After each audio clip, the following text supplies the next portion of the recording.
is the world this weekend. Good evening, I'm Stephanie Skandaris. Tonight, the federal government says help is coming as wildfires rage across BC. It's like nothing I've seen before. You know, I've been in wildfire management for about 20 years now, and we've certainly seen busy seasons, but this has been extraordinary. Also tonight, prisoners in Ontario say their concerns over health and safety issues are being ignored. Most people don't complain. They just experience terrible things. And Team Canada is set to take on the world. We get a preview of the FIFA Women's World Cup. There's times in which sometimes a team doesn't get the respect it deserves. And, there's nothing that we can really do about that. The best way to do it is to win and to perform well. And that's something that I really believe this team is doing. That's later. But first, Immigration and Citizenship Canada is promising a new pathway for Ukrainians to live in this country. Through the program, some Ukrainian refugees will be able to apply to stay here permanently. Today's announcement comes as an emergency visa program for people fleeing Russia's invasion expires. Furkan reports. I was very surprised and was very grateful. Tatiana Piatkowska came to Canada as part of an emergency program put in place following Russia's invasion of Ukraine.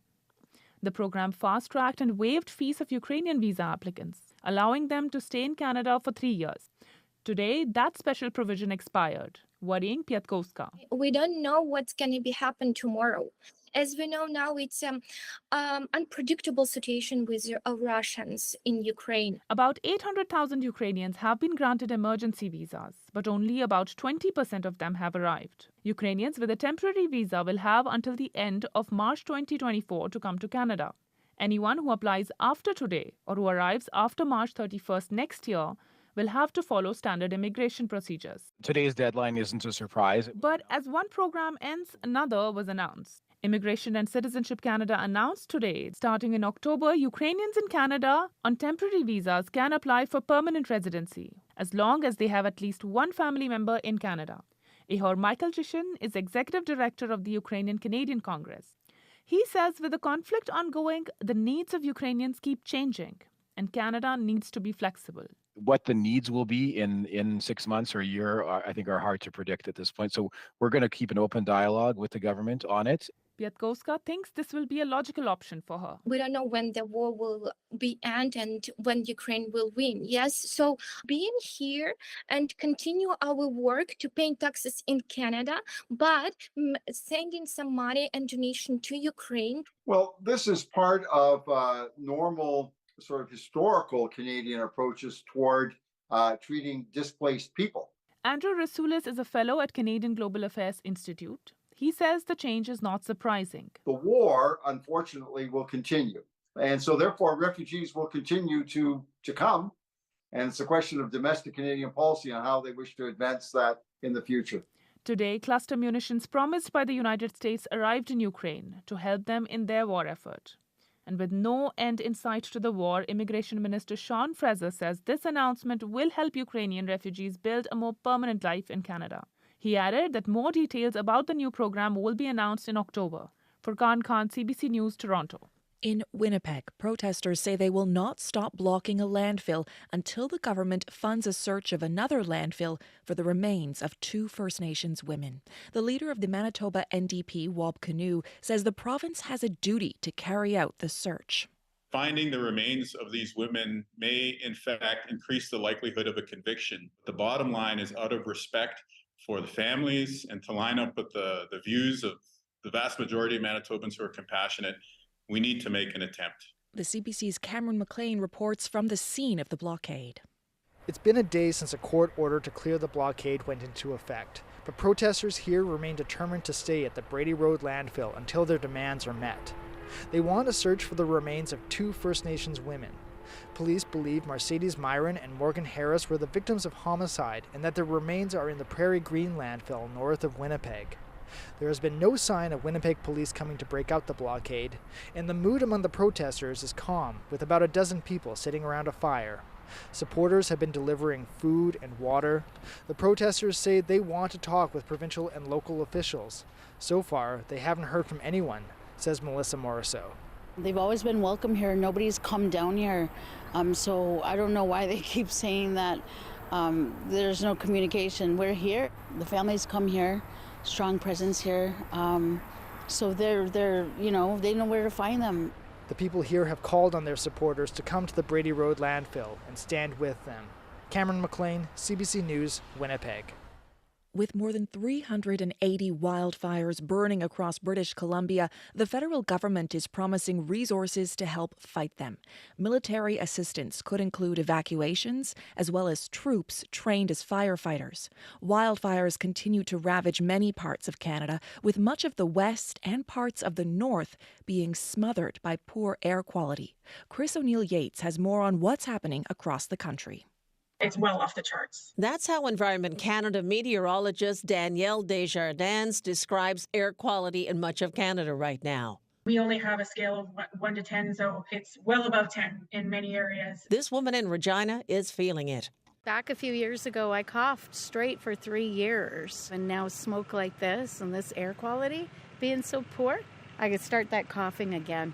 Beginning in BC and right through the west, wildfires are raging. 13 evacuation orders in BC alone. Ottawa has approved more assistance, including the military. The biggest hotspots are BC, Alberta, portions of southern Saskatchewan, and the Northwest Territories. So that is where most forest fires we're seeing are occurring right now, and so the smoke is really bad in those areas. In northern Quebec, Cree nations have been evacuating communities.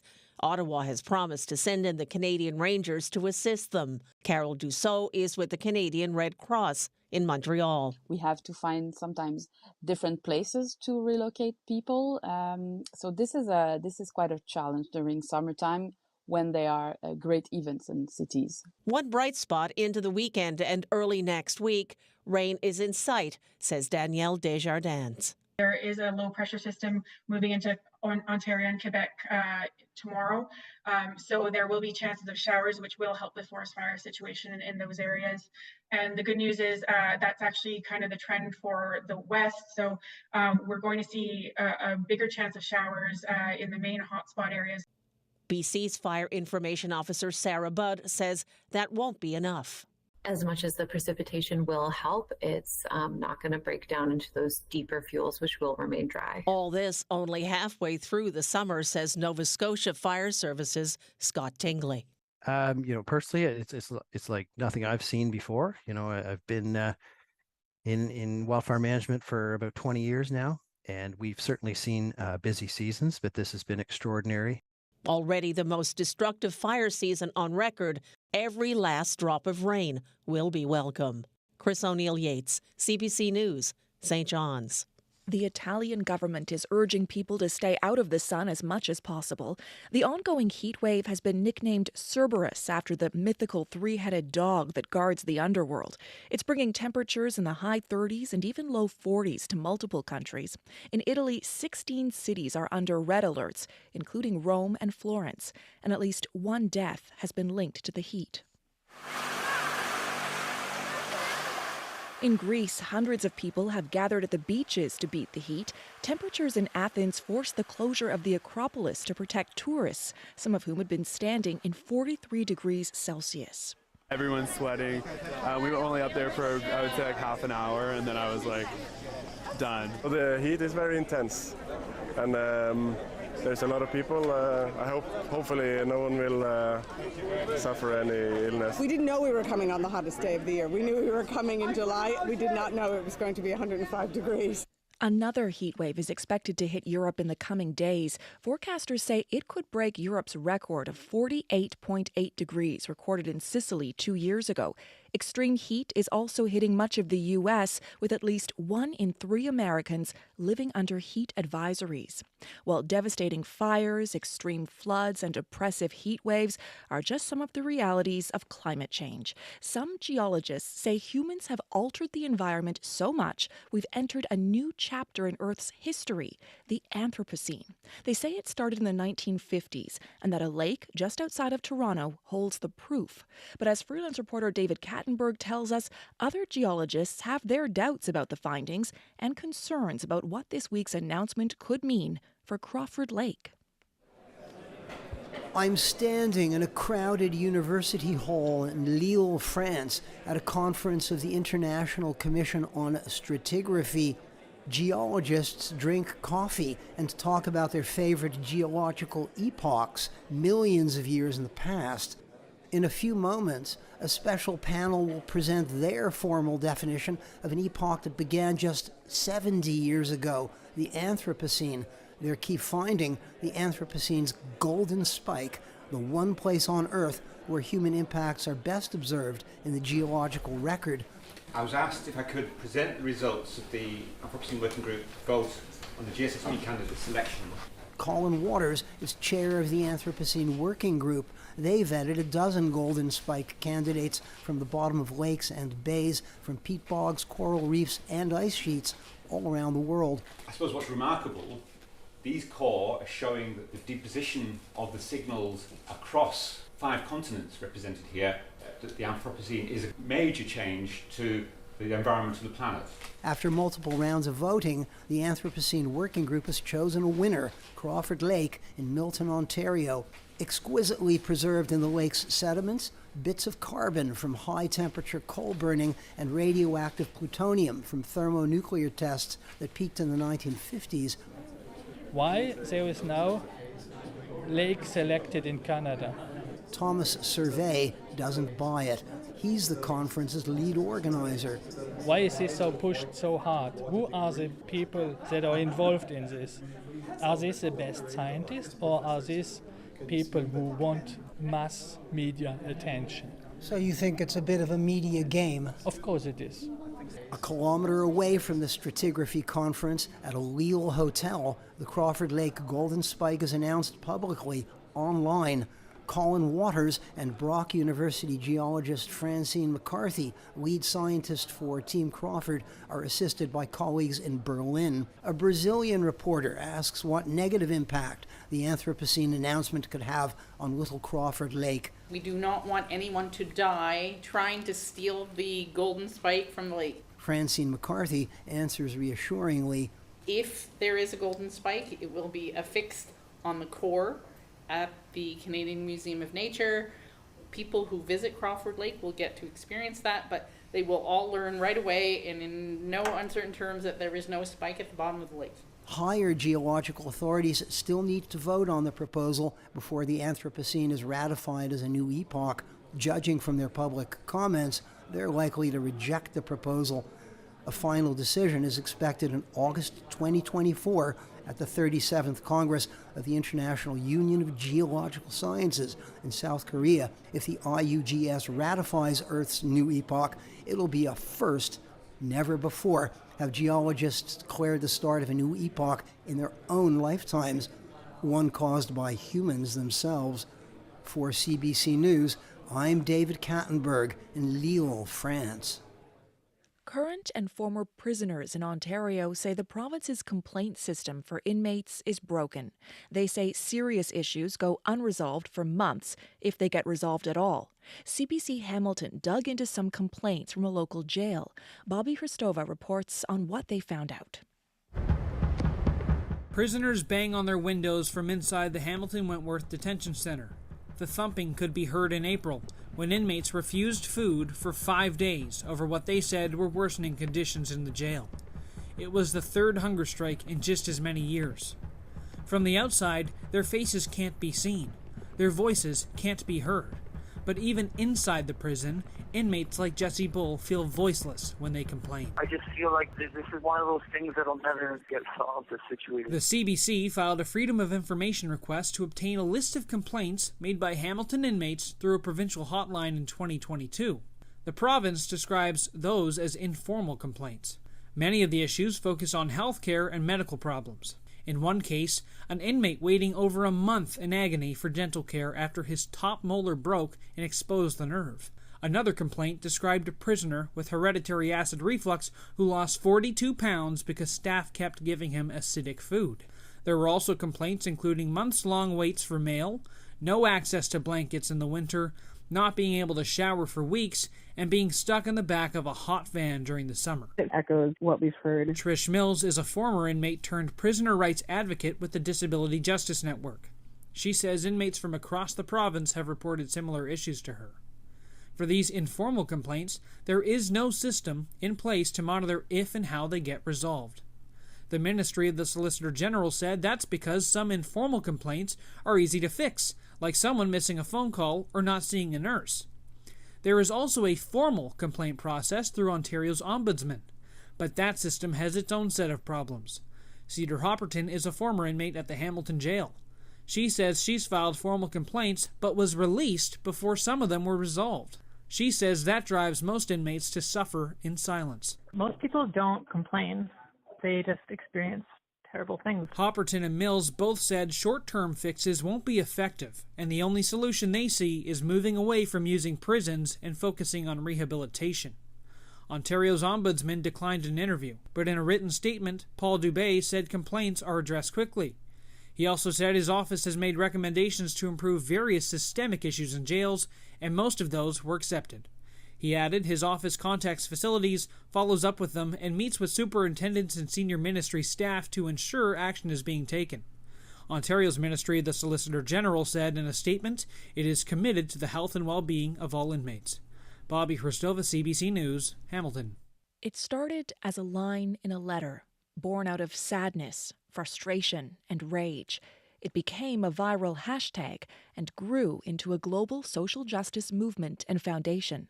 Black Lives Matter turned 10 years old this week. Alex Panetta in Washington has been covering the anniversary. I spoke to him about it earlier. Alex, how is this anniversary being marked? Well, there are a few events online in different cities to mark a milestone for what is certainly one of the most extraordinary stories in the recent history of social activism. BLM has inspired protests and has chapters all over the world, including in Canada.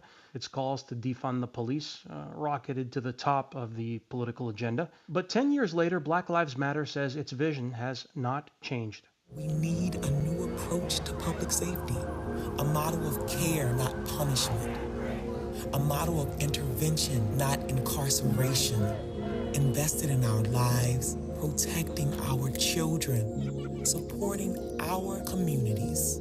The group is calling for July 13th to be designated as Black Lives Matter Day. So why July 13th? Oh, because 10 years ago, this week, was the acquittal of a man who fatally shot Trayvon Martin, a teenager visiting his dad in a Florida gated community. An activist named Alicia Garza was in a bar when the news came in Oakland, California. The bar goes silent, and that night she says she cried herself to sleep, and she composed what she called a love letter to black people. She wrote, "I continue to be surprised at how little Black Lives Matter." So that message then gets turned into a hashtag the next day, and Garza and her friends start organizing protests. But really, not much happens until a year later. In 2014, Eric Garner is killed by New York police, and Michael Brown is killed in Ferguson, Missouri. There are huge protests, and a few weeks into those protests, Black Lives Matter organizes a freedom ride to Missouri. So it's worth noting here that Black Lives Matter didn't create this movement. It joined it, then it spread it worldwide, and it later raised tens of millions of dollars a year in fundraising from it. I talked to one law professor who was on the street for weeks in Ferguson. He was tear gassed, he was arrested, he provided legal services. And I asked him, how does it feel being in the trenches like that and seeing this national group swoop in weeks later, get the fame, and raise all this money? And he said it's mostly a good thing. He says Black Lives Matter had access to big media markets. What dismays him is the stalled momentum on police reform. Some police got funding shifted 1 year to mental health services. Then the next year, police received a record budget, and that's happened in a few places. So what is the group looking for a decade later? I think it's important to remember this movement was never supposed to be only about policing. Black Lives Matter wanted to talk about all the things that happened before those fatal encounters with police. Like, why are there so many more police making stops in black neighborhoods? Well, that's connected to the ongoing segregation of U.S. cities, with black people living in one part of town, whites in another. And why is that? Well, it's connected to housing, like how neighborhoods are zoned, right? So you can't really build new housing apartments in the richer, whiter neighborhoods. I talked to one academic at Penn State, Erica Weathers, who studies this, who saw this growing up in Hartford. And she says all of society needs to have an honest conversation like in the same neighborhoods filled with Black Lives Matter signs, wealthy, liberal neighborhoods, these same people often block new apartment projects. And she says that entrenches discrimination. I think, people are so quick to just sort of push off, well, it's not me and it's a system and I have no control over it. And I just don't think that's true, right? Like zoning matters, right? Who can live in neighborhoods? So if the first 10 years of Black Lives Matter was mostly about policing, maybe that conversation's about to broaden, which was always the hope of this movement born with a hashtag 10 years ago. Okay, thank you so much for this, Alex. Thank you. That's CBC's Alex Panetta in Washington, and you can read Alex's piece about this on CBC.ca.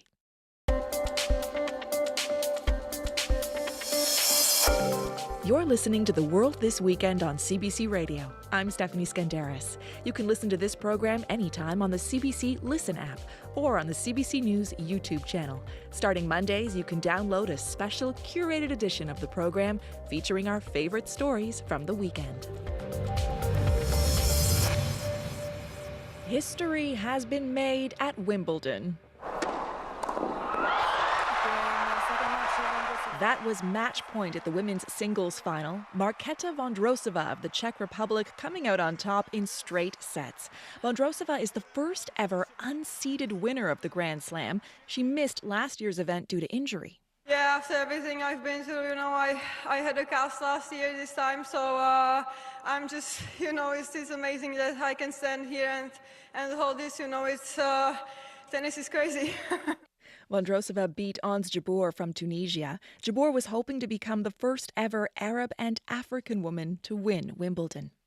Well, in less than a week, the FIFA Women's World Cup soccer tournament kicks off in Australia and New Zealand. Team Canada is hoping to add a World Cup to its trophy case, which already includes gold medals from the Tokyo Olympic Games. CBC Sports senior contributor Shireen Ahmed is going to the tournament. I spoke to her earlier about what to expect. So, Shireen, let's start big picture here. I would say we are in with a chance, right? Olympic gold medalists and all. But what are the odds we win this thing? Okay, so I don't gamble. So what I will say is that Canada is in Group B, in the group of death. And it's known as a group of death traditionally because all the teams could potentially beat each other. But Canada is actually not always ranked super high or has potential to win, according to media or fans. But that's part of, I think, the charm of when they do win. So everyone's saying no, it's, the odds are against Canada, I think. And from what I've heard from Captain Christine Sinclair, they're fine with it. And they're going to do what they're going to do. You touched on this in this fascinating opinion piece that's up on CBC Sports Online right now. Part of what you wrote is that for all of this team's achievements, they don't always command the respect they deserve. Can you tell us more about that and how that could affect their mindset going into this tournament? We've heard from, Bev Priestman, head coach herself, that there's times in which sometimes a team doesn't get the respect it deserves, and many of the players have actually said that. And, there's nothing that we can really do about that per se, about, perceptions of other people. The best way to do it is to win and to perform well. And that's something that I really believe this team is doing. This has been a tough year for them, been about struggles with the federation. They almost did a labor movement. They threatened to strike, and they are looking to, ratify some type of temporary agreement before the first match, even, with Canada Soccer. But this will be a test of mental strength, which is something that they have encountered before. But it's at the highest, the top stage of women's football in the world. Well, looking at the team, of course, we have Christine Sinclair back as captain, making her 6th World Cup appearance. We've also got the younger generation that we saw making their mark in Tokyo. Who's standing out for you on this team? So a couple to watch. I actually am really excited to see Simi Awujo play. It's her first time at a Women's World Cup and, called to the senior team in this way. She has, international tournament experience, but she's an explosive player, someone they really need. I'm very excited to see Kaylin Sheridan, the goalkeeper, play. She was voted, the top goalkeeper of the NWSL, where she plays in San Diego.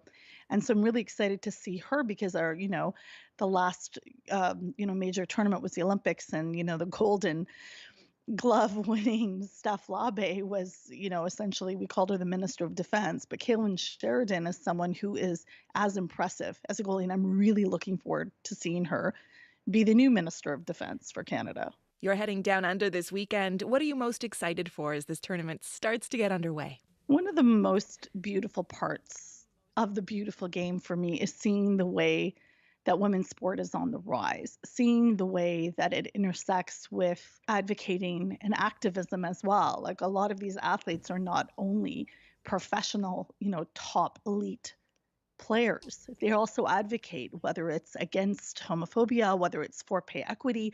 And the last Women's World Cup, if you remember in the final, the Dutch team against the USA, there were roars of equal pay. So this is also a place where people get together and believe in something that, people matter, these athletes matter, who they are, their identities matter. And that's something that I've always loved. These are experiences that don't come very often. And so I'm excited to bring all of that coverage back and offer Canadians, what I can from my dispatches and do all of that. Well, we're excited for you. Shireen Ahmed is a CBC Sports senior contributor. Thank you so much, Shireen. Thanks so much for having me.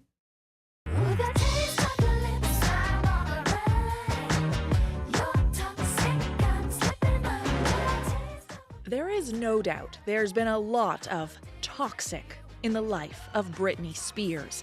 Now she's gonna tell the world about it.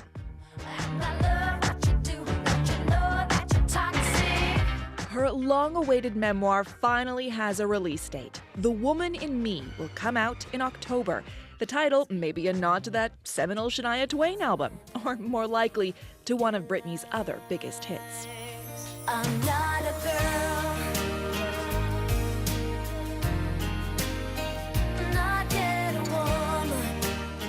Fans have been waiting a long time for this one. The $15 million publishing deal was first announced back in February 2022, 3 months after a judge ended the conservatorship that had controlled Spears' life and finances for 13 years, a ruling that was music to the ears of her supporters. Free Britney! When do we want it? Now! What do we want? Free Britney! When do we want it?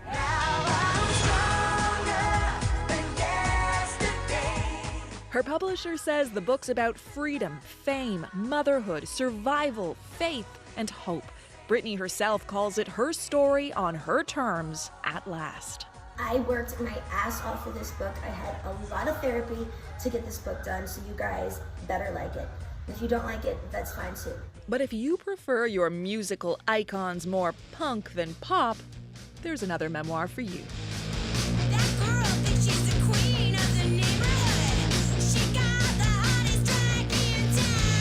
Kathleen Hanna of the band Bikini Kill is releasing Rebel Girl, My Life as a Feminist Punk.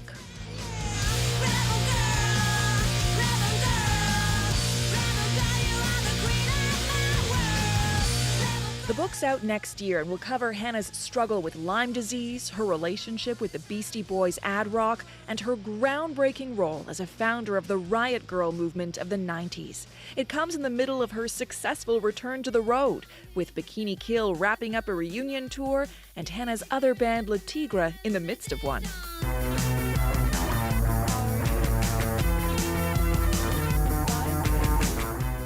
Here's some of what La Tigre fans are hearing on its first tour in nearly 2 decades. This is Decepticon on The World This Weekend. I'm Stephanie Skandaris. Good night.